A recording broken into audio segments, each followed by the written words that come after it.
ಈಡೆನ್ಸ್ news ನಲ್ಲಿ ಒಂದು breaking news ಲಭ್ಯವಾಗ್ತಾ ಇದೆ. ಮನುಷ್ಯನ ಹೊಟ್ಟೆ ಕಿಚ್ಚಿಗೆ ನಾಶವಾಯಿತು ಹೂವಿನ ತೋಟ. ಅರ್ಧ ಎಕರೆಯಲ್ಲಿ ಕಷ್ಟಪಟ್ಟು ಬೆಳೆದಂತಹ ಬೆಳೆಗೆ ಪುಂಡರು ಕೊಳ್ಳಿ ಇಟ್ಟಿರುವಂಥದ್ದು. ಚಿಕ್ಕಬಳ್ಳಾಪುರದ ಹೊಸದುಡ್ಯ ಗ್ರಾಮದಲ್ಲಿ ಮನ ಕಲಕುವಂತಹ ಘಟನೆ ನಡೆದಿದೆ. ಕೈಗೆ ಬರುವ ಮುನ್ನವೇ ಕೈ ತಪ್ಪಿದಂತಹ ಬೆಳೆಯನ್ನ ಹಿಡಿದು ರೈತನು ಗೋಳಾಡುತ್ತಾ ಇರುವಂಥದ್ದು. ತೋಟಕ್ಕೆ ಕಳೆ ಕೀಟನಾಶಕ ಸಿಂಪಡಿಸಿದ ದುಷ್ಕರ್ಮಿಗಳು. ಹೊಸದುಡ್ಯ ಗ್ರಾಮದ ವೆಂಕಟೇಶಪ್ಪ ತೋಟಕ್ಕೆ ದುಷ್ಕರ್ಮಿಗಳು ಈ ರೀತಿಯಾಗಿ ಹಾವಳಿಯನ್ನ ನಡೆಸಿರೋದು ಕಂಡು ಬರ್ತಾ ಇದೆ. ದುಶ್ಮನ್ಗಳ ಈ ಒಂದು ಕೃತ್ಯಕ್ಕೆ ಅನ್ನದಾತ ಈಗ ಗೋಳಾಡುವಂತಹ ಪರಿಸ್ಥಿತಿ ನಿರ್ಮಾಣವಾಗಿರುವಂಥದ್ದು. ಮನುಷ್ಯನ ಹೊಟ್ಟೆ ಕಿಚ್ಚಿಗೆ ಹೂವಿನ ತೋಟವೇ ನಾಶವಾಗಿ ಹೋಗಿರುವಂಥದ್ದು. ಈಗ ಅರ್ಧ ಎಕರೆಯಲ್ಲಿ ಕಷ್ಟಪಟ್ಟು ಬೆಳೆದ ಬೆಳೆಗೆ ಅಲ್ಲಿನ ಪುಂಡರು ಈ ರೀತಿಯಾಗಿ ಕೊಳ್ಳೆಯನ್ನ ಇಟ್ಟಿರುವಂಥದ್ದು. ಚಿಕ್ಕಬಳ್ಳಾಪುರದ ಹೊಸದುಡ್ಯ ಗ್ರಾಮದಲ್ಲಿ ಇಂತಹ ಒಂದು ಮನ ಕಲಕುವಂತಹ ಘಟನೆ ನಡೆದಿರುವಂಥದ್ದು. ಕೈಗೆ ಬರುವಂತಹ ಬೆಳೆ ಇನ್ನೇನು ಕೈಗೆ ಬರುತ್ತೆ ಎಂಬುದಾಗಿ ರೈತ ಕಾಯ್ತಾ ಇದ್ದ. ಆ ಒಂದು ಬೆಳೆದಿರುವಂತಹ ಒಂದು ಬೆಳೆಯನ್ನ ಹಿಡಿದು ರೈತನು ಗೋಳಾಡುವಂತಹ ಪರಿಸ್ಥಿತಿಯನ್ನ ಅಲ್ಲಿನ ಪುಂಡರು ನಿರ್ಮಾಣ ಮಾಡಿರುವಂಥದ್ದು. ತೋಟಕ್ಕೆ ಕಳೆ ಕೀಟನಾಶಕವನ್ನ ಸಿಂಪಡಿಸಿದ ದುಷ್ಕರ್ಮಿಗಳು. ಹೊಸದುಡ್ಯ ಗ್ರಾಮದ ವೆಂಕಟೇಶಪ್ಪ ತೋಟಕ್ಕೆ ದುಷ್ಕರ್ಮಿಗಳು ಈ ರೀತಿಯಾಗಿ ಹಾವಳಿಯನ್ನ ನಡೆಸಿರುವಂಥದ್ದು. ಇನ್ನು ದುಶ್ಮನ್ಗಳ ಈ ಒಂದು ಕೃತ್ಯಕ್ಕೆ ಅನ್ನವನ್ನ ನೀಡುವಂತಹ ಅನ್ನದಾತ ಗೋಳಾಡ್ತಾ ಇರುವಂಥದ್ದು. ಮನುಷ್ಯನ ಹೊಟ್ಟೆ ಕಿಚ್ಚಿಗೆ ಯಾವ ಮಿತಿ ಇಲ್ಲ ಎಂಬುದಕ್ಕೆ ಹೇಳೋದಕ್ಕೆ ಒಂದು ಜೀವಂತ ಉದಾಹರಣೆ ಇದಾಗಿರುವಂಥದ್ದು. ಮನುಷ್ಯನ ಹೊಟ್ಟೆ ಕಿಚ್ಚಿಗೆ ಹೂವಿನ ತೋಟವೇ ನಾಶವಾಗಿರುವಂಥದ್ದು. ಅರ್ಧ ಎಕರೆಯಲ್ಲಿ ಕಷ್ಟಪಟ್ಟು ಬೆಳೆದಂತಹ ಬೆಳೆಗೆ ಪುಂಡರು ಕೊಳ್ಳಿಯನ್ನ ಇಟ್ಟಿರುವಂಥದ್ದು. ಚಿಕ್ಕಬಳ್ಳಾಪುರದ ಹೊಸದುಡ್ಯ ಗ್ರಾಮದಲ್ಲಿ ಮನಕುಲುಕುವ ಘಟನೆ ನಡೆದಿರುವಂಥದ್ದು. ಕೈಗೆ ಬರುವಂತಹ ಬೆಳೆ ಕೈಗೆ ಬರುವ ಮುನ್ನವೇ ಕೈ ತಪ್ಪಿರುವಂಥದ್ದು. ಇಂತಹ ಒಂದು ದೃಶ್ಯ, ಇಂತಹ ಒಂದು ಘಟನೆ ಚಿಕ್ಕಬಳ್ಳಾಪುರದ ಹೊಸದುಡ್ಯ ಗ್ರಾಮದಲ್ಲಿ ನಡೆದಿರುವಂಥದ್ದು. ತೋಟಕ್ಕೆ ಕಳೆ ಕೀಟನಾಶಕವನ್ನ ಅಲ್ಲಿನ ದುಷ್ಕರ್ಮಿಗಳು ಸಿಂಪಡಿಸಿರುವಂಥದ್ದು. ಹೊಸದುಡ್ಯ ಗ್ರಾಮದ ವೆಂಕಟೇಶಪ್ಪ ಇವರ ಒಂದು ತೋಟಕ್ಕೆ ತೋಟದಲ್ಲಿ ಹೂವನ್ನ ಬೆಳೆದಿರ್ತಾರೆ. ದುಷ್ಕರ್ಮಿಗಳು ಈ ರೀತಿಯಾಗಿ ಹಾವಳಿಯನ್ನ ನಡೆಸಿ ಒಂದು ರೀತಿಯಲ್ಲಿ ಬೆಳೆದಂತಹ ಬೆಳೆಯನ್ನ ನಾಶ ಮಾಡಲಾಗಿದೆ. ಈಗ ಅಲ್ಲಿನ ಅನ್ನದಾತ ಇಂತಹ ದುಶ್ಮನ್ಗಳ ಇಂತಹ ಕೃತ್ಯಕ್ಕೆ ಗೋಳಾಡ್ತಾ ಇರುವಂಥದ್ದು. ಅರ್ಧ ಎಕರೆಯಲ್ಲಿ ಕಷ್ಟಪಟ್ಟು ಬೆಳೆದಂತಹ ಬೆಳೆಗೆ ಪುಂಡರು ಕೊಳ್ಳಿ ಇಟ್ಟ ಘಟನೆ ಚಿಕ್ಕಬಳ್ಳಾಪುರದ ಹೊಸದುಡ್ಯ ಗ್ರಾಮದಲ್ಲಿ ನಡೆದಿರುವಂಥದ್ದು. ತೋಟಕ್ಕೆ ಕಳೆ ಕೀಟನಾಶಕವನ್ನ ಸಿಂಪಡಿಸಿ ದುಷ್ಕರ್ಮಿಗಳು ನಾಶಪಡಿಸಿದ್ದು ಕೈಗೆ ಬರುವ ಮುನ್ನವೇ ಕೈ ತಪ್ಪಿದೆ ಇಲ್ಲಿನ ಬೆಳೆ. ಇನ್ನು ಇಂತಹ ಬೆಳೆಯನ್ನ ಹಿಡಿದು ರೈತನು ಗೋಳಾಡ್ತಾ ಇದ್ದಾನೆ. ಹೊಸದುಡ್ಯ ಗ್ರಾಮದ ವೆಂಕಟೇಶ್ವರಪ್ಪ ತೋಟದಲ್ಲಿ ದುಷ್ಕರ್ಮಿಗಳು ಹಾವಳಿಯನ್ನ ನಡೆಸಿದ್ದು ತೋಟಗಾರಿಕೆ ಅಧಿಕಾರಿಗಳು ಭೇಟಿಯನ್ನ ನೀಡಿ ಪರಿಶೀಲನೆಯನ್ನ ನಡೆಸಿದ್ದಾರೆ.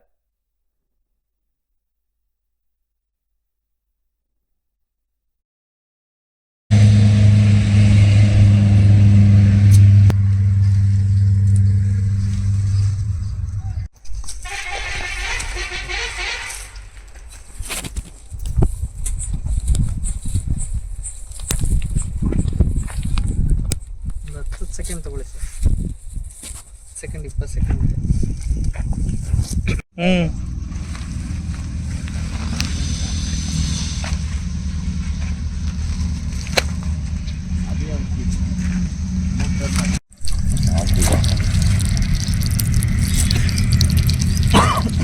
ಇದು ಚೆನ್ನಾಗಿದೆ ನೋಡಿ.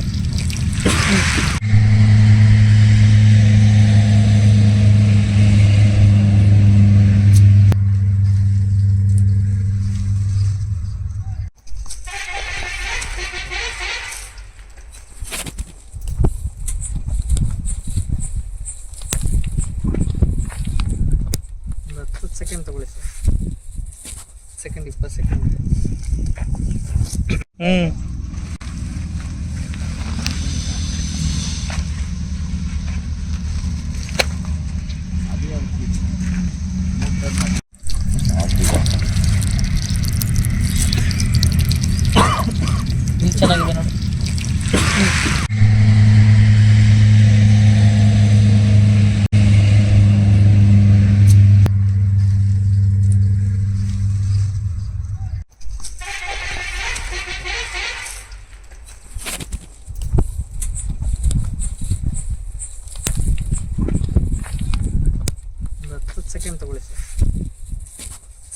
ಸೆಕೆಂಡ್ ಹ್ಮ್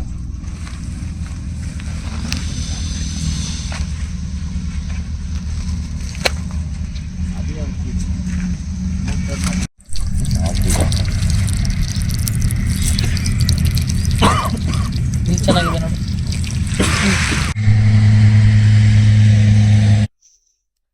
ಎಸ್, ಆ ಮನುಷ್ಯನ ಹೊಟ್ಟೆ ಕಿಚ್ಚಿಗೆ ಯಾವ ಮಟ್ಟದಲ್ಲಿ ಕೂಡ ಹೋಗ್ತಾನೆ ಮನುಷ್ಯ ಎಂಬ ಒಂದು ವಾಕ್ಯಕ್ಕೆ, ಎಂಬ ಒಂದು ಸ್ಟೇಟ್ಮೆಂಟ್ಸ್ಗೆ ಈಗ ಉದಾಹರಣೆಯಲ್ಲಿ ಕಂಡು ಬರ್ತಾ ಇದೆ. ಮನುಷ್ಯನ ಹೊಟ್ಟೆ ಕಿಚ್ಚಿಗಾಗಿ ಹೂವಿನ ತೋಟವನ್ನೇ ನಾಶ ಮಾಡುವಂತಹ ಜೀವಂತ ಉದಾಹರಣೆ ಕಂಡು ಬರ್ತಾ ಇದೆ. ಅರ್ಧ ಎಕರೆಯಲ್ಲಿ ಬೆಳೆದಂತಹ ಬೆಳೆಗೆ ಕೊಳ್ಳಿಯನ್ನ ಅಲ್ಲಿನ ಪುಂಡರು ಇಟ್ಟಿರುವಂತದ್ದು. ಇನ್ನು ಇದಕ್ಕೆ ಸಂಬಂಧಪಟ್ಟಂತೆ ಇನ್ನು ಹೆಚ್ಚಿನದಾಗಿ ಮಾತನಾಡ್ಲಿಕ್ಕೆ ನಮ್ ಜೊತೆಗೆ ನೊಂದ ರೈತರಾಗಿರುವಂತಹ ಸತೀಶ್ ಬಾಬು ಅವರು ದೂರವಾಣಿ ಸಂಪರ್ಕದ ಮೂಲಕ ಜಾಯಿನ್ ಆಗಿದ್ದಾರೆ.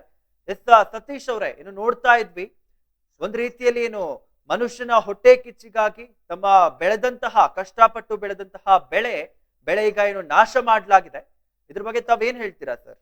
ಸರ್ ಏನಿಲ್ಲ, ಹೊಟ್ಟೆ ಕಿಚ್ಚು ಅಂತ ಮೊನ್ನೆ ಹೋದ್ ವರ್ಷ ಟರ್ಮ್ ಅಲ್ಲಿ ನಮ್ದು 1,00,000 ರೂಪಾಯಿ ಆಗಿತ್ತು. ಅದ್ರಲ್ಲಿ ಅದಕ್ಕೆ ಇನ್ನೂ 1,000 ಜಾಸ್ತಿ ಮಾಡಿ ನಾರ್ ಹಾಕಿದ್ವಿ. ಮೊದ್ಲಾದ್ರೆ ಈ ತರ ಮಾಡಿ ಕಿರುಕೊಳ್ಳಿ ತರ ಇದ್ ಮಾಡ್ಕೊಂಡು ಸಿಂಪಡಿಸಿದ್ದಾರೆ ಸರ್. ಅದು ಕಳೆ ನಾಶ ನಾವು ಔಷಧಿ ಹೊಡೆದಿದ್ದು ಸಂಜೆ ಮನೆ ಬ್ಯಾಕ್ ಪಂಪ್ ಅಲ್ಲಿ ಮಿಕ್ಸ್ ಮಾಡ್ಕೊಂಡು ತಗೊಂಡ್ ಹೋಗ್ತಿದ್ದು. ನಾವು ಸ್ಪ್ರೇ ಮಾಡ್ಕೊಂಡು ಮನೆಗ್ ಬಂದಿದ್ದು ಆದ ನಂತರ 3 days ಆದ್ಮೇಲೆ ತೋಟದಲ್ಲಿ ನೋಡಿದ್ರೆ 3 days ಆದ್ಮೇಲೆ ಎಲ್ಲ ಮುಗ್ದ್ಬಿಟ್ಟು ಒಣಗ್ತಾ ಇದೆ. ಪರ್ಸೆಂಟೇಜ್ ಜಾಸ್ತಿ ಹಾಕಿ ಔಷಧಿ ಸ್ಪ್ರೇ ಮಾಡಿದ್ರೆ ಕೆಮಿಕಲ್ ಮಾಮೂಲಿ ಇದಾಗುತ್ತೆ, ಏನೋ ಮಗ್ ಬಂದು ಡ್ರೈ ಆಗ್ಬಿಡುತ್ತೆ. ಆಗಿಲ್ಲ, ಹುಲ್ಲೆಲ್ಲ ನಾಶ ಆಗ್ಬೇಕಾದ್ರೆ ಕಳೆನಾಶಕನೇ ಸ್ಪ್ರೇ ಮಾಡಿದ್ದಾರೆ ಸರ್. ಆತರ ಆಗಿದೆ ಸರ್. ಅಂದ್ರೆ ಯಾರು ಮಾಡಿರ್ಬೋದು ಅನ್ನೋದೇನಾದ್ರೂ ತಮ್ಗೆ ಡೌಟ್ ಸರ್? ಬರುತ್ತೆ ಸರ್, ಪಕ್ಕದ್ದು ಇನ್ನೊಂದು ಮತ್ತೊಂದು ಹೇಳಕ್ ಬರೋಕಿಲ್ಲ. ಅದು ಒಟ್ನಲ್ಲಿ ಕೆಮಿಕಲ್ಸ್ ನಮ್ಮ ಇವ್ರು ರೈತರಾಗಿ ಆತರ ಮಾಡಿರೋದು ನಮ್ಗೊಂಥರ ಹೊಟ್ಟೆ ಕಿಚ್ಚು. ಹೌದು ಸರ್. ಒಂದ್ ರೀತಿಯಲ್ಲಿ ಒಟ್ಟಾರೆಯಾಗಿ ನೋಡೋದಾದ್ರೆ ಎಷ್ಟು ನಷ್ಟ ಕಂಡು ಬರ್ತಾ ಇದೆ ಸರ್? ಸರ್ ಈ ಸರಿನೂ ಒಂದು ಚಿಲ್ಲರೆ ಆಗುತ್ತೆ. ಈ ರೇಟ್ ಅಲ್ಲಿ ಇರ್ಬೇಕಾದ್ರೆ 1 ಚಿಲ್ಲರೆ ಆಗ್ತಿತ್ತು ಸರ್. 1,25,000-30,000 ಆಗ್ತಿತ್ತು. ಆತರ ನಾಶನ ಮಾಡಿದ್ರು ಸರ್. ಮತ್ತೆ ಈ ರೀತಿ ಆಗಿದೆ ಅಂತ ಅಲ್ಲಿನ ಅಧಿಕಾರಿಗಳ ಗಮನಕ್ಕೆ ಏನಾದ್ರು ತಂದಿದ್ದೀರಾ? ನೆನ್ನೆ ನಾವು ತೋಟಗಾರಿಕೆ ಅವ್ರಿಗೆ ಇನ್ಫಾರ್ಮ್ ಮಾಡಿದ್ವಿ, ಬಂದಿದ್ರು. ಸೆನ್ಸಿಸ್ಗೆ ಇನ್ಫಾರ್ಮ್ ಮಾಡಿ ಅವ್ರನ್ನ ಕರೆಸ್ತೀವಿ ಅಂತ ಹೇಳಿದ್ದಾರೆ. ಬರಕ್ ಹೇಳಿದ್ದಾರೆ ಅಂತೆ, ಮಂಡೆ ಬರ್ತಾರೆ ಅಂತ ಹೇಳಿದ್ರು. ಅವ್ರ ಗಮನಕ್ಕೂ ತಂದಿದ್ವಿ, ನೆನ್ನೆ ಬಂದು ಹೋದ್ರು ಅವ್ರುನು ಸಂಜೆ. ಅಧಿಕಾರಿಗಳು ಏನಂತ ಹೇಳ್ತಾ ಇದ್ದಾರೆ ಈಗ? ಅವ್ರ ಗಮನಕ್ಕೆ ತಂದಿದ್ದೀರಾ ಅಲ್ವಾ? ಏನಂತ ಹೇಳಿದ್ರು ಅಧಿಕಾರಿಗಳು? ಸರ್ ಅವರು ರಿಪೋರ್ಟ್ ಇದ್ ಕಳಿಸ್ತೀವಿ, ಮೆಮೊ ಕಳಿಸಿ ಅಲ್ಲಿ ಹೆಡ್ ಆಫೀಸ್ ಕಳಿಸ್ಬಿಟ್ಟು ಅಲ್ಲಿಂದ ಮಾತನಾಡಿ ನಾವ್ ಇದ್ ಮಾಡ್ತೀವಿ ಅಂತ ಹೇಳಿದ್ದಾರೆ. ಅವ್ರು ಬರ್ತಾರೆ, ಸೆನ್ಸಿಸ್ಟರ್ ಬರ್ತಾರೆ, ಸೆನ್ಸಿಸ್ಟರ್ ಮುಖಾಂತರ ನಾವು ತಿಳ್ಪಡಿಕೆ ಕೊಡ್ತೀವಿ ಅಂತ ಹೇಳಿದ್ದಾರೆ ಸರ್. ಈಗ ಒಬ್ರು ರೈತರಾಗಿ ಒಂದು ಬೆಳೆಯನ್ನ ಬೆಳೆಯೋದು ಎಷ್ಟು ಕಷ್ಟ, ಅದನ್ನ ಫಸಲ್ ಬರೋದು ಎಷ್ಟು ಕಷ್ಟ ಅಂತ ಅವ್ರಿಗೂ ಗೊತ್ತಿರುತ್ತೆ. ಬಟ್ ಆದ್ರೂ ಕೂಡ ಇಂತಹ ಕೃತ್ಯಗಳಲ್ಲಿ ಭಾಗಿಯಾಗಿದ್ದಾರಲ್ಲ ಹೊಟ್ಟೆ ಕಿಚ್ಚಿಗೋಸ್ಕರ, ಇಂಥವ್ರ ಬಗ್ಗೆ ಏನ್ ಹೇಳಕ್ ಇಷ್ಟಪಡ್ತೀರಾ ಸರ್? ಸರ್ ಅಂತವ್ರ ಬಗ್ಗೆ ಏನ್ ಹೇಳಕ್ ಇಷ್ಟಪಡಕ್ಕಾಗುತ್ತೆ ಸರ್? ಅಂತವ್ರನ್ನ ಇರೋ ಬದಲು ಸಾಯೋದೇ ಉತ್ತಮ ಅವರು. ಯಾಕಂದ್ರೆ ನಮ್ಗಾಗಿರೋ ಪರಿಸ್ಥಿತಿ ಇನ್ನೊಬ್ಬ ರೈತನಿಗೆ ಆಗ್ಬಾರ್ದು. ಅಧಿಕಾರಿಯಿಂದ ಏನನ್ನ ತೊಂದರೆ ಇಲ್ದಂಗ ಮಾಡ್ಕೊಂಡು ಇದ್ ಮಾಡ್ಕೊಂಡು ಡಿಪಾರ್ಟ್ಮೆಂಟ್ ಕಡೆಯಿಂದ ಅವ್ರು ಫಸ್ಟ್ ಅದನ್ನ ಎನ್ಕ್ವೈರಿ ಮಾಡಿ ಅದನ್ನ ಫಸ್ಟ್ ಪರಿಶೀಲನೆ ಮಾಡಿ ನಮ್ಗೆ ನ್ಯಾಯ ತರ ದೊರಕಿಸ್ಕೊಟ್ರೆ ಇನ್ನೊಬ್ಬ ರೈತನಿಗೆ ನಮ್ಗಾಗಿರೋ ಅನ್ಯಾಯ ಇನ್ನೊಬ್ಬ ರೈತನಿಗೆ ಆಗ್ಬಾರ್ದು. ಹೌದು, ಯಾಕಂದ್ರೆ ಈಗ ಅವ್ರಿಗೂ ಗೊತ್ತಿರುತ್ತೆ, ಯಾಕಂದ್ರೆ ಈಗ ಅಲ್ಲಿರೋರು ಕೂಡ ರೈತರೇ ಅಲ್ವಾ. ಒಂದು ಬೆಳೆ ಬರ್ಬೇಕಂದ್ರೆ ಅದಕ್ಕೆ ಎಷ್ಟು ಹಿಂದಿನ ಪರಿಶ್ರಮ ಇರುತ್ತೆ ಅಂತ ಅವ್ರಿಗೂ ಗೊತ್ತಿರುತ್ತೆ. ಬಟ್ ಈ ತರ ಯಾರೋ ಮುಂದೆ ಹೋಗ್ತಿದಾರ ಅಂತ ಈ ರೀತಿ ಮಾಡ್ತಾ ಇದ್ದಾರಲ್ಲ. ನಮ್ ಮಕ್ಕಳನ್ನ ಎಷ್ಟು ಸಾಕ್ತಿವೋ ಅದೇ ತರ ಬೆಳೆನೂ ಸಾಕ್ತಿವಿ. ಹೌದು, ಆ ತರ ಆಗಿ ಇದ್ ಮಾಡಿದ್ದಾರೆ ಅಷ್ಟು ಹೇಳಕ್ ಇಷ್ಟಪಡ್ತೀವಿ. ಧನ್ಯವಾದಗಳು ಸರ್ ಈಡನ್ಸ್ ನ್ಯೂಸ್ ಜೊತೆಗೆ ಮಾತನಾಡಿದ್ದಕ್ಕೆ. ಕೇಳಿಸ್ಕೊಂಡ್ರಿ, ನೊಂದ ರೈತರು ಸತೀಶ್ ಬಾಬು ಅವರು ಮಾತನಾಡ್ತಾ ಇದ್ರು. ಒಂದ್ ರೀತಿಯಲ್ಲಿ ರೈತರು ಯಾವ ರೀತಿಯಾಗಿ ಬೆಳೆಗಳನ್ನ ಬೆಳೀತಾರೆ, ಅದ್ರ ಹಿಂದೆ ಇರುವಂತಹ ಪರಿಶ್ರಮ ಯಾವ ರೀತಿ ಇರುತ್ತೆ, ಇನ್ನೊಬ್ಬ ರೈತರಿಗೂ ಕೂಡ ಗೊತ್ತಿರುತ್ತೆ.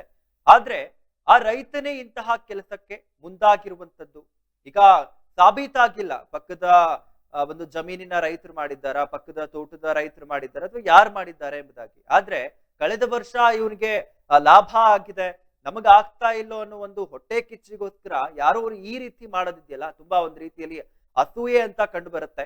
ಒಂದ್ ರೀತಿಯನ್ನು ನೋಡ್ತಾ ಇದ್ವಿ, ಈಗ ಸತೀಶ್ ಬಾಬು ಅವರು ಕೂಡ ಹೇಳ್ತಾ ಇದ್ರು, ಒಂದು ರೀತಿ ನಾವು ಅದನ್ನ ಮಕ್ಕಳ ರೀತಿಯಾಗಿ ಜೋಪಾನದಿಂದ ಬೆಳೆಗಳನ್ನ ಬೆಳೆದಿರ್ತೀವಿ, ಮಕ್ಕಳ ರೀತಿಯಾಗಿ ಜೋಪಾನ ಮಾಡಿರ್ತೀವಿ. ಈ ರೀತಿಯಾಗಿ ಯಾರೋ ಹೊಟ್ಟೆ ಕಿಚ್ಚಿಗೋಸ್ಕರ ಈ ರೀತಿ ಮಾಡೋದು ತುಂಬಾ ಅಸಹ್ಯ ಅಂತ ಕಾಣಿಸುತ್ತೆ ಎಂಬುದಾಗಿ ಸತೀಶ್ ಬಾಬು ಅವರು ಕೂಡ ಹೇಳ್ತಾ ಇದ್ರು. ಆ ಮನುಷ್ಯನ ಹೊಟ್ಟೆ ಕಿಚ್ಚಿಗಾಗಿ ಈಗ ಹೂವಿನ ತೋಟ ಒಂದ್ ರೀತಿಯಲ್ಲಿ ನಾಶವಾಗಿರುವಂತದ್ದು.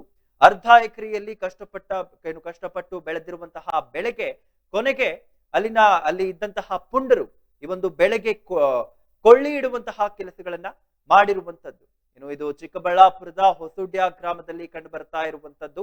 ಕೈಗೆ ಬರುವಂತಹ ಬೆಳೆ ಕೈಗೆ ಬರುವ ಮುನ್ನವೇ ಕೈ ತಪ್ಪಿರುವಂತಹ ದೃಶ್ಯಾವಳಿಗಳನ್ನ ತಾವು ಕೂಡ ವಿಜುವಲ್ಸ್ ಅಲ್ಲಿ ನೋಡ್ತಾ ಇದ್ದೀರಾ.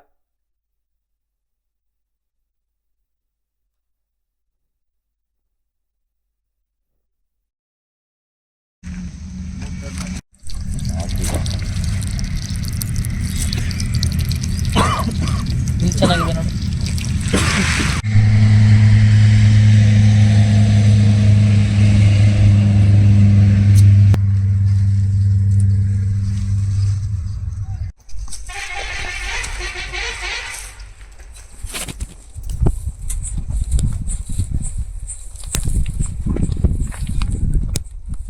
ಸೆಕೆಂಡ್ ತಗೊಳ್ಳಿ ಸರ್. Second 20 second. ಸರ್ ನಮ್ಮದು ಬಂದು ಹೊಸೂಡ್ಯದಲ್ಲಿ ವೆಂಕಟೇಶಪ್ಪನವ್ರ ತೋಟ ಅಂತ ಹೇಳ್ಬಿಟ್ಟಿದ್ದು. ಸರ್ವೆ ನಂಬರ್ ಬಂದು 501. ಇದರಲ್ಲಿ ನಾವು ಔಷಧಿ ಸ್ಪ್ರೇ ಮಾಡಿ 6ನೇ ತಾರೀಕು ಸಂಜೆ ನಾವು ಸ್ಪ್ರೇ ಮಾಡ್ಕೊಂಡು ಹೋದ್ವಿ. ಆಮೇಲೆ ಯಾವ ದುಷ್ಕಾರ್ಮಿಕರು ಏನೋ ಅಂತ ಗೊತ್ತಿಲ್ಲ. ಮೊನ್ನೆ ಬಂದು ನೋಡೋಷ್ಟೊತ್ತಿಗೆ ತೋಟದಲ್ಲಿ ಬಂದು ನೋಡಿದ್ರೆ ನೆನ್ನೆವರೆಗೂ ಏನೂ ತೊಂದರೆ ಇಲ್ಲ. ನೆನ್ನೆ ಬೆಳಗ್ಗೆಯಿಂದ ಈಚೆ ಗಿಡ ಎಲ್ಲನೂ ಒಂಥರ ಇದಾಗಿದೆ. ಕಳೆನಾಶಕ ಔಷಧಿ ಅಂದರೆ ಮಾಮೂಲಿ ಈ ಥರ ಎಲ್ಲ ಬರ್ನಾಗ್ಬಿಟ್ಟಿದೆ ತೋಟ. ಹೋದ ಟರ್ಮಲ್ಲಿ ಇದೇ ಬೆಳೆನೇ 1 ಲಕ್ಷವರೆಗೂ ಬೆನಿಫಿಟ್ ಬಂದಿತ್ತು. ಬಟ್ ಈ ವರ್ಷದಲ್ಲಿ ಇನ್ನೂ 1,000 ಎಕ್ಸ್ಟ್ರಾ ಹಾಕಿ ಮಾಡಿದ್ವಿ. ಆದರೂ ಅದರಲ್ಲಿ ಬೆನಿಫಿಟ್ ಅನ್ನೋದು ಏನೂ ಇಲ್ಲ. ಕಳೆನಾಶಕ ಔಷಧಿ ಸ್ಪ್ರೇ ಮಾಡಿಬಿಟ್ಟು ಈ ಥರ ಇದು ಮಾಡಿ ನಮಗೆ ಹಾಸ್ಪಿಟಲಾಗಿ ದುಷ್ಕಾರ್ಮಿಗೆ ಒಂಥರ ತೊಂದರೆ ಕೊಟ್ಟು ಬೆಳವಣಿಗೆ ಇಲ್ದಂಗೆ ಮಾಡಿಬಿಟ್ಟು ನಮ್ಮ ಒಂಥರ ಇದು ಮಾಡಿದ್ದಾರೆ. ಅದಕ್ಕೆ ಸಂಬಂಧಪಟ್ಟ ಅಧಿಕಾರಿಗಳು ಅದನ್ನೇನೋ ಕ್ರಮ ತಗೊಂಡು ಸ್ವಲ್ಪ ಇದು ಮಾಡಿ ಅದನ್ನು ಇದು ಮಾಡಿಕೊಡ್ಬೇಕು ಅಂತೇಳಿ ನಾವು ಮನವಿ ಮಾಡ್ತಾಯಿದ್ದೀವಿ. ಸರ್, ಯಾವ ತೋಟಕ್ಕೆ ಈ ಥರದ ಒಂದು ಸ್ಪ್ರೇನ ಯೂಸ್ ಮಾಡಿದ್ದಾರೆ? ನಮ್ಮದು ಸೆಂಟೆಲ್ಲೋ ಅಂತ ಹೇಳ್ಬಿಟ್ಟು ನಾವು ನಾಟಿ ಮಾಡಿದ್ದೀವಿ. ಆ ಸೆಂಟೆಲ್ಲೋ ತೋಟಕ್ಕೆ ಈ ಥರ ಮಾಡಿದ್ದಾರೆ ಸರ್. ಸರ್, ಯಾರು ಮಾಡಿದ್ದಾರೆ ಅಂತ ಏನಾದರೂ ಅಂದಾಜು? ಅದು ನಮಗೆ ಗೊತ್ತಾಗ್ತಾ ಇಲ್ಲ. ಅಕ್ಕಪಕ್ಕದಲ್ಲಿ ನಾವು ಯಾರ ಮೇಲೆ ಹೇಳೋಕ್ಕೂ ಕಷ್ಟ ಆಗುತ್ತೆ. ಅದು ಈಗ ಬೆಳೆ ಯಾವ ಸ್ಥಿತಿಯಲ್ಲಿದೆ ಸರ್? ಇನ್ನೊಂದು 15-20 ದಿವಸ ಶಾಂಪಲ್ ಆಗುತ್ತೆ ಸರ್. ಶಾಂಪಲ್ ಆಗ್ತಾ ಇತ್ತು. ಎಲ್ಲ ಮುಗ್ಗು ಸ್ಟಾರ್ಟ್ ಆಗಿದೆ. ಓಕೆ. ಅಂತ ಸಂದರ್ಭದಲ್ಲಿ ಈ ಥರ ಕಳೆನಾಶಕ ಇದು ಮಾಡ್ಕೊಂಡು ಸ್ಪ್ರೇ ಮಾಡ್ಕೊಂಡು ಹೋಗಿದ್ದಾರೆ. ಸೊ ಇದಕ್ಕೆ ಒಟ್ಟಾರೆ ನೀವು ಎಷ್ಟು ಖರ್ಚು ಮಾಡಿದ್ದೀರಿ ಸರ್? ನಮ್ದು ಈಗ ಆಲ್ರೆಡಿ ಒಂದು ಸ್ವಲ್ಪ ಹೆಚ್ಚು ಕಮ್ಮಿ ಒಂದು 50,000 ಗಂಟೆ ಬಿದ್ದಿದೆ. ಎಷ್ಟು ಎಕರೆ ಜಮೀನು ಸರ್? ಸರ್, ಇದು ಅರ್ಧ ಎಕರೆ ಬರುತ್ತೆ. ಅರ್ಧ ಎಕರೆ ಜಮೀನಿಗೆ ಹೋದ ಟರ್ಮಲ್ಲಿ 1 ಲಕ್ಷ ಆಗಿತ್ತು. 1 ಲಕ್ಷ ಅಂದಾಜು 1 ಲಕ್ಷವರೆಗೂ ಇತ್ತು. ಈ ಸರಿ ಅದು ಎಂಥದ್ದು ಇಲ್ದಂಗೆ ಆಗ್ಬಿಟ್ಟಿದೆ. ಸೊ ಹೇಗೆ ಅನ್ನಿಸ್ತಿದೆ ಸರ್ ನಿಮ್ಗೆ? ಸರ್, ಇದು ನಮ್ಮ ಅನಿಸಿಕೆ ಪ್ರಕಾರವಾಗಿ ಕಳೆನಾಶಕ ಬಿಟ್ಟರೆ ಇನ್ನೇನು ಅನಿಸ್ಬಿಟ್ಟವಾಗಿ ಆಗಿಲ್ಲ. ಇದು ಮಾಡಿರೋರು ಯಾರೋ ದುಷ್ಕರ್ಮಿಗಳು ಮಾಡಿದ್ದಾರೆ. ಅದು ಬಿಟ್ಟರೆ ಇನ್ನೇನು ಇಲ್ಲ. ನೋಡಿ, ಇದೇನಂದರೆ ಹೂಗಿನ ಗಿಡಕ್ಕೆ ಬರೀ ನಾವು ಔಷಧಿ ಸ್ಪ್ರಿಂಕ್ಲರ್ನ ಮಾಡಿದರೆ ಔಷಧಿಯಲ್ಲಿ ಈ ಥರ ಆಗೋಕ್ಕೆ ಚಾನ್ಸಸ್ ಇಲ್ಲ. ಸಾಧ್ಯವಾದಷ್ಟು ಮಾಮೂಲಿ ಇದರಲ್ಲಿ ಬಂದಿರೋದು ಮಾಮೂಲಿ ಕಳೆನಾಶಕದಲ್ಲೇ ಈ ಥರ ಆಗ್ತಾಯಿರೋದು. ನಿಧಾನವಾಗಿ ಸ್ಲೋ ಪಾಯ್ಸನ್ ಥರ ನಿಧಾನವಾಗಿ ಬರ್ನ್ ಆಗ್ತಾಯಿದೆ. ಕಳೆನಾಶಕ ಹೋಗ್ಬೇಕಾದ್ರೆ ಕಳೆನಾಶಕ ಹೊಡೆದ್ರೆ ಮಾತ್ರ ಕಳೆನಾಶಕ ಹೋಗೋದು. ಹೂವಿನ ಗಿಡಕ್ಕೆ ತೊಂದರೆ ಆಗ್ತಿರ್ಲಿಲ್ಲ. ಅವು ಮತ್ತು ಪರ್ಸೆಂಟೇಜ್ ಜಾಸ್ತಿ ಆಗಿದೆ ಅಂದರೆ ಗಿಡ ಸ್ವಲ್ಪ ಮುಗ್ತದೆ, ಆಮೇಲೆ ಇಂಪ್ರೂವ್ಮೆಂಟ್ ಆಗ್ತಾಯಿತ್ತು. ಅಂಥದ್ದು ಕಳೆನಾಶಕ ಬಿಟ್ಟರೆ ಇದೇನು ಔಷಧಿದೇನು ತೊಂದರೆ ಇಲ್ಲ. ಕಳೆನಾಶಕನೇ ಪ್ರಾಬ್ಲಮ್ ಇದು ಅಂತ ನಮ್ಮ ವಿಮೆ ಮಾಡಿಸಿದ್ರಾ? ಬೆಳೆ ವಿಮೆ ಮಾಡಿಸಿದ್ದೀರಾ? ಬೆಳೆ ವಿಮೆ ಮಾಡಿಸಿಲ್ಲ. ಯಾವ ತೋಟಗಾರಿಕೆ ಮತ್ತು ನೆಕ್ಸ್ಟು ಕೃಷಿ ಅಧಿಕಾರಿಗಳಿಗೆ ನಾವು ಕೃಷಿ ಅಧಿಕಾರಿಗೆ ನೆನ್ನೆ ತೋಟಗಾರಿಕೆ ಅವರಿಗೆ ನೆನ್ನೆ ಗಮನಕ್ಕೆ ತಂದಿದ್ದೀವಿ. ನೆನ್ನೆ ಬಂದು ಹೋಗಿದ್ದಾರೆ. ಅವರು ಸ್ಪಾಟ್ ಇನ್ಸ್ಪೆಕ್ಷನ್ ಮಾಡಿದ್ದಾರೆ. ಓಕೆ. ಏನು ಹೇಳಿದ್ರು ಸರ್? ಅವರು ಸೆನ್ಸೇಷನ್ ಕರೆಸ್ಬಿಟ್ಟು ಅದನ್ನು ತನಿಖೆ ಮಾಡ್ತೀವಿ ಅಂತ ಹೇಳಿದ್ದಾರೆ, ಪರಿಶೀಲನೆ ಕೊಡ್ತೀವಿ ಅಂತ ಹೇಳಿದ್ದಾರೆ. ನಿಮಗೆ ಅಕ್ಕಪಕ್ಕ ಯಾರ ಮೇಲೆ ಆದರೂ ಅನುಮಾನ? ಸರ್, ಆ ಥರ ನಾವು ಅಕ್ಕಪಕ್ಕ ಹೇಳೋದಕ್ಕೆ ಆಗೋದಿಲ್ಲ. ಆಕಸ್ಮಿಕವಾಗಿ ಅದೆಲ್ಲ ಯಾರ ಜೊತೆಗಾದರೂ ಜಗಳ? ಇಲ್ಲ, ಆ ಥರ ಏನೂ ತೊಂದರೆ ಇಲ್ಲ. ಹೋದ ವರ್ಷ ಮಾಡಿದ್ವಿ, ಅದೇ ಥರ ಇತ್ತು, ಏನೂ ತೊಂದರೆ ಆಗಿರಲಿಲ್ಲ. ನಾವು ಸುಮಾರು ಚಿಕ್ಕ ಮಕ್ಕಳಿಂದ ನಮ್ಮ ತಂದೆಯವರು ವ್ಯವಸಾಯ ಮಾಡ್ತಾಯಿದ್ದರಿಂದ ಇವತ್ತುವರೆಗೂ ವ್ಯವಸಾಯ ಮಾಡ್ತಾಯಿದ್ದೀವಿ. ಆ ಥರ ತೊಂದರೆ ಆಗಿರಲಿಲ್ಲ. ಇದೇ ಫಸ್ಟ್ ಟರ್ಮ್ ಆಗಿರೋದು. ನಮ್ಮದು ಹೊಸೂಡ್ಯ, ನಮ್ಮದು ವೆಂಕಟೇಶಪ್ಪ. ನಾವು ಇವಾಗ ಸುಮಾರು ನಾನು ಚಿಕ್ಕ ಹುಡುಗನಿಂದ ನಾನು ವ್ಯವಸಾಯ ಮಾಡ್ತಾನೆ ಇದ್ನಿ. ಚಿಕ್ಕ ಹುಡುಗನಿಂದ ನಾನು ವ್ಯವಸಾಯ ಮಾಡ್ತಾಯಿದ್ನಿ. ಎಲ್ಲ ಬೆಳೆಗಳು ಚೆನ್ನಾಗಿ ಆಗ್ತದ್ವು. ಈಗಿತ್ತ ಮಾತ್ರ ಸರ್ ಹಂಗೆ ಆಗೋಗಿದೆ. ಅದು ಯಾರು ಏನು ಮಾಡಿದ್ರು ಅನ್ನೋದು ನಮ್ಗೆ ಗೊತ್ತಿಲ್ಲ. ಯಾರು ಏನು ಮಾಡಿದ್ರು ಅನ್ನೋದು ನಮ್ಗೆ ಗೊತ್ತಿಲ್ಲ. ಈ ಥರ ಆಗಿದೆ. ಏನು ಮಾಡಿದ್ದಾರೆ ಅಂತ ನಿಮ್ಮ ಪ್ರಕಾರ? ಅದೇ ಮದ್ದು ಕಳಿಮದ್ದು ಹಾಕ್ಯವ್ರೆ, ಕಳಿಮದ್ದು ಒಯ್ದವ್ರೆ. ಅದೇನು ಮಾಡ್ಯವ್ರೆ ಏನೋ ಭಗವಾನ್ ಒಬ್ಬನಿಗೆ ಗೊತ್ತು, ನಮ್ಗೇನು ಗೊತ್ತಿಲ್ಲ.